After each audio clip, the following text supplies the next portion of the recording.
தொண்டை புண் ஆற கிராம்பை தணலில் வதக்கி வாயிலிட்டு சுவைக்க தொண்டை புண் குணமாகும்.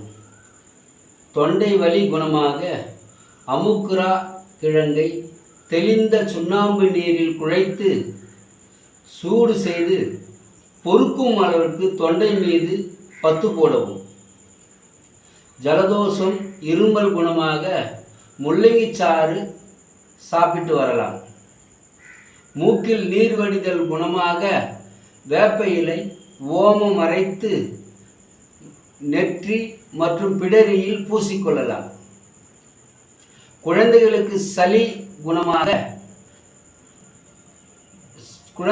சளி தொல்லை தீர குப்பாமேனி இலை கல்லு உப்பு இது இரண்டையும் கசக்கி ஒரு பாலாடை அளவு சாறு எடுத்து குழந்தைகளுக்கு கொடுக்கலாம். குழந்தைகள் 1.5 வயதுக்கு மேலே உள்ளவர்களாக இருக்க வேண்டும்.